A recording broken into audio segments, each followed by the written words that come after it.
Olá pessoal, esse é o nosso Conexão Geo número 11.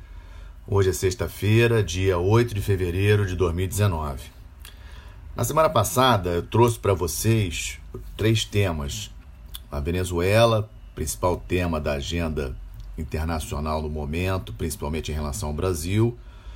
O presidente Trump e alguns eventos que estavam acontecendo na semana passada, fiz uma síntese. E também um pouco sobre o andamento do Brexit, daquelas negociações de saída do Reino Unido da União Europeia. Nessa semana, aqui no Conexão 11, eu trago novamente o tema da Venezuela para a gente começar falando, com as novidades dessa semana. Em linhas gerais, tivemos mais alguns militares deixando o país. Um grupo de militares de operações especiais fugiu para a Colômbia e de lá manifestou apoio ao Guaidó, presidente da Assembleia, e alguns outros fatos relevantes. A ajuda humanitária que estava sendo programada pelos Estados Unidos foi enviada para a Colômbia para entrar na Venezuela, só que o governo venezuelano bloqueou as estradas, não autorizando a entrada de caminhões com suprimentos dentro do país. Lembrando que a situação econômica da Venezuela é muito ruim. Há muitos anos que as pessoas vão aos supermercados e lá tem senhas, não podem comprar qualquer quantidade de alimentos e, obviamente, que essa ajuda humanitária seria muito bem recebida. Então, esse foi um ponto importante, triste ponto importante da semana. Em relação aos movimentos de apoio, contrários à Venezuela, recebemos notícias de que representantes do governo chinês já se encontraram com representantes do Guaidó essa semana, o que acaba tendo ligação com aquela informação da semana passada de que a China, a PetroChina, a empresa de petróleo chinesa, tinha encerrado uma negociação, uma parceria com a PDVSA, a empresa venezuelana de petróleo, em relação à construção de uma refinaria lá no sul da China. Então, recebemos indícios, informações de que representantes do governo chinês já encontraram com o Guaidó essa semana, e provavelmente o que eles conversaram foi o que eu já falei no outro podcast, que é ter a garantia de que num possível governo Guaidó eles vão receber todo o dinheiro que a Venezuela deve à China. Esse é o grande ponto para a China, a questão da dívida que a Venezuela tem com seu país. Um outro movimento também importante, ontem, quinta-feira, lá no Uruguai, em Montevidéu, o Uruguai conduziu uma reunião do chamado Grupo Internacional de Contato em relação à Venezuela, com a participação de alguns países, não muitos, aqui da América do Sul, Bolívia, próprio Uruguai, da América Central, América do Norte, o México também participou, Costa Rica, e da Europa alguns países participaram, inclusive Reino Unido, França, a União Europeia participou com a sua chanceler de Relações Exteriores, a Mogherini. Só que acabou que a declaração final do encontro de ontem não surtiu muito efeito, porque não foi bem dentro da primeira proposta uruguaia, tanto é que Bolívia não assinou essa declaração, porque a declaração prevê, isso foi uma imposição, digamos assim, um elemento que a União Europeia não abriu mão da questão da convocação de novas eleições na Venezuela. Mas na declaração, um dos pontos relativamente positivos é da ideia de formar um grupo que iria na Venezuela para estar com os 2 grupos em questão, tanto o grupo do Guaidó como do Maduro, para tentar chegar a um denominador comum com relação ao estabelecimento de um prazo para a realização de novas eleições com observadores internacionais. Esse é um ponto muito polêmico. É lógico que o Maduro não vai aceitar, é um ponto pacífico para ele, as eleições já ocorreram. Então, como eu já tinha falado, eu acho que a situação na Venezuela ela é irreversível. O Maduro deve deixar o governo a qualquer momento.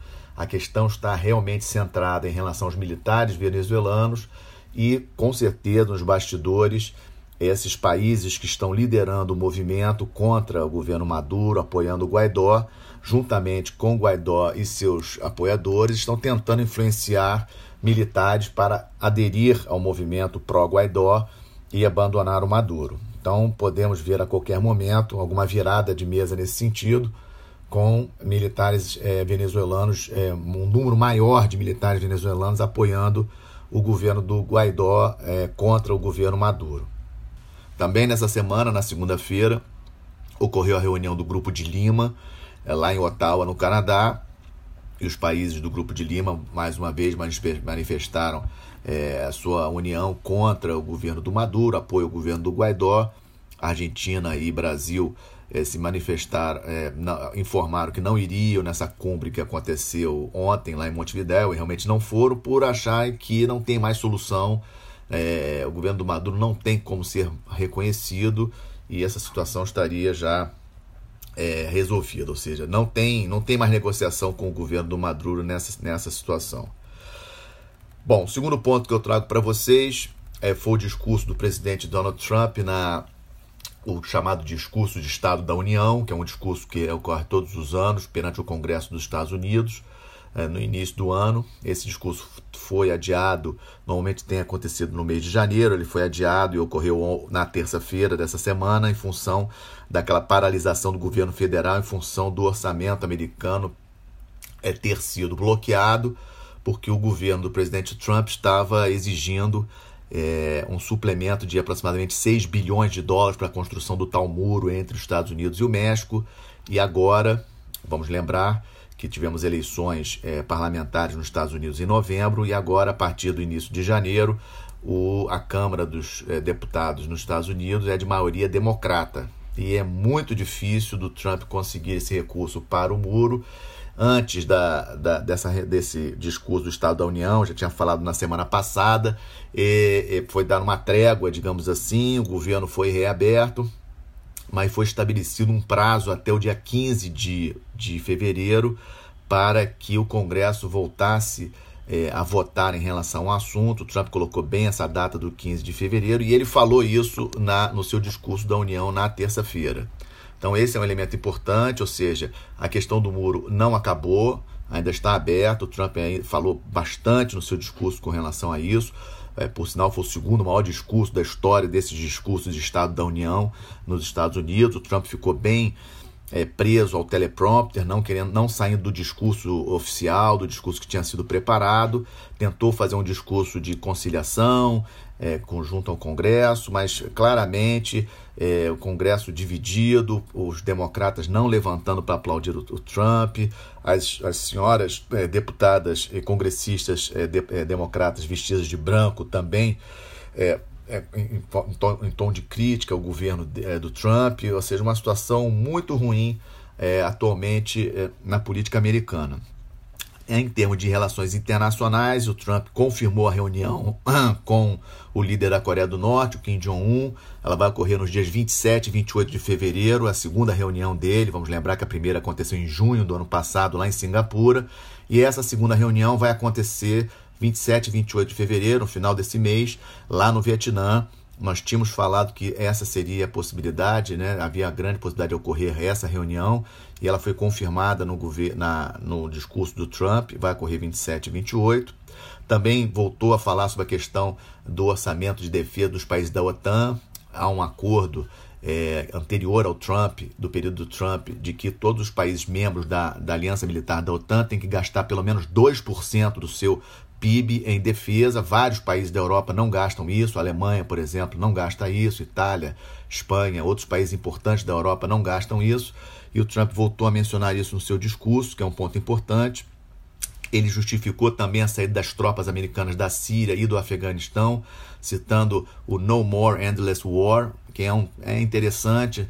Afinal de contas, o governo os Estados Unidos estão com tropas no Afeganistão desde do 9/11, ou seja, desde aquele ataque às Torres Gêmeas em 2001, né? Então é bastante tempo. Na verdade, a situação no Afeganistão nem melhorou, mas eles estão tentando uma negociação política com os talibãs e com o governo afegão para efetivamente sair do país. Essa é a ideia do Trump, ou seja, tirar os Estados Unidos daquela posição de xerife do mundo, com foco mais na sua grande ameaça, que é realmente a China. Sobre a China, ele falou sobre a guerra comercial, falou até bem do Xi Jinping, tem uma expectativa de conseguir chegar a um acordo com relação a essa disputa comercial entre Estados Unidos e China.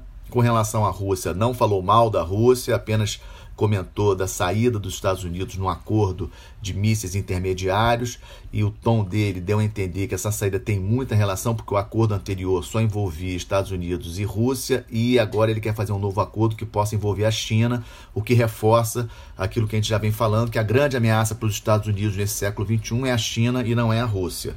Então, em linhas gerais, esse foi o discurso. E também, obviamente, não poderia deixar de ser falando do presidente Maduro e da situação da Venezuela. Em termos de falar mal de países, ele até falou mais mal do Irã do que a própria Venezuela.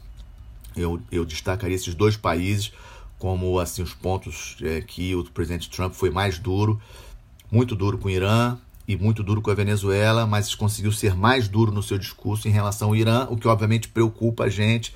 Aquela região é uma região bastante conturbada.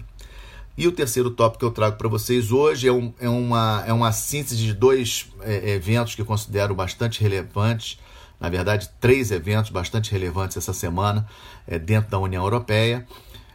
O primeiro evento, obviamente, essa negociação da saída do Reino Unido da União Europeia. A primeira-ministra britânica esteve novamente em Bruxelas para negociar com os líderes da União Europeia um novo plano de saída.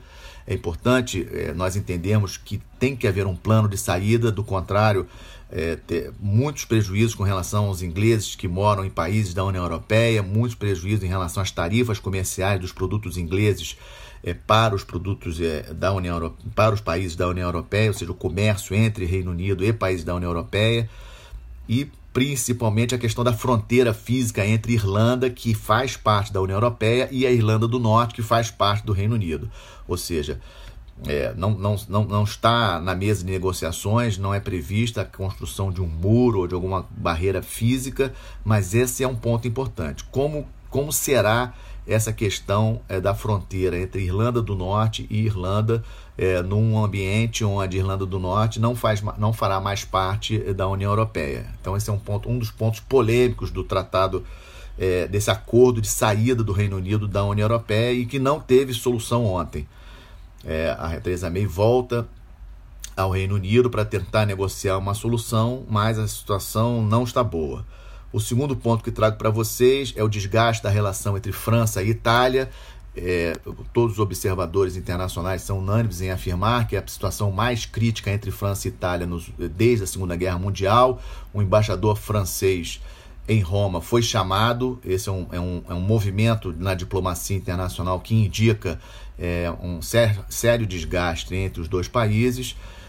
O motivo desse desgaste maior é o posicionamento do governo italiano em relação aos coletes amarelos, aquele grupo que vem protestando na França desde novembro, e teve um encontro nesse final de semana do vice-primeiro-ministro italiano com o líder do movimento dos coletes amarelos, e ele se posicionando favorável a muitas das reivindicações dos coletes amarelos.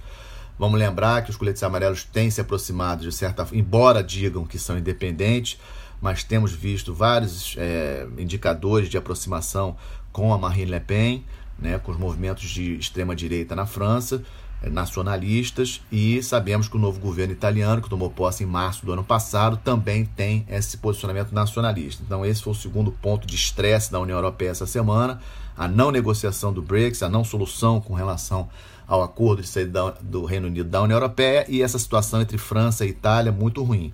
E a terceira, um pequeno desgaste entre França e Alemanha em relação ao gasoduto chamado Nord Stream 2, que está em construção, com previsão de término esse ano, um importante gasoduto que liga a Rússia à Alemanha, e a França tentando votar uma lei na União Europeia que vai prejudicar muito a Gazprom, que é a empresa russa que está liderando esse projeto, e obviamente traz prejuízos para a Alemanha. Lembrando que a Alemanha depende do gás russo e a França não muito, porque a matriz francesa ela é muito centrada na questão nuclear, A matriz elétrica da França é muito ligada à questão nuclear. E para finalizar o nosso podcast de hoje, trago uma notícia para vocês na área de tecnologia militar.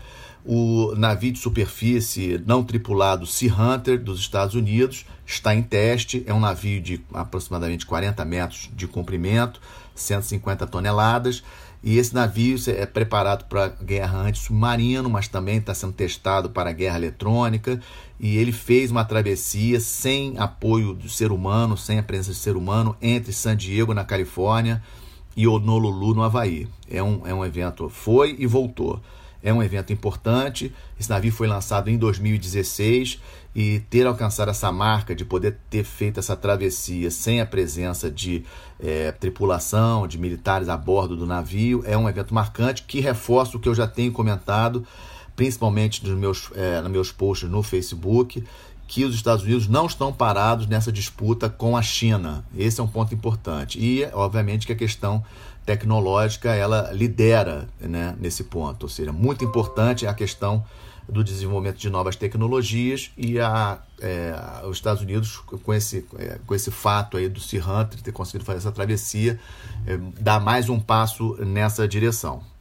Bom, é isso pelo podcast de hoje. Vamos continuar atentos a essa situação da Venezuela, que sem dúvida é o ponto mais importante que nós brasileiros devemos estar atentos por ser nosso vizinho, mas também de olho nos desenvolvimentos que falamos agora, tanto nos Estados Unidos, se realmente vai haver um novo shutdown aí dia 15 de fevereiro do governo americano, funciona essa questão do muro, e essas questões da Europa, esses desgastes acontecendo entre França e Itália, desgaste com relação ao Brexit, ao plano de saída do Reino Unido. Ou seja, eu vejo a União Europeia cada vez mais num momento tenso, num momento aí de possível ruptura. Desejo a todos um bom final de semana, lembrando que o nosso podcast está disponível não apenas no canal do YouTube, mas também no Spotify, e mantemos também a nossa página no Facebook com outras postagens e análises durante a semana. Uma boa semana a todos, até a próxima sexta-feira.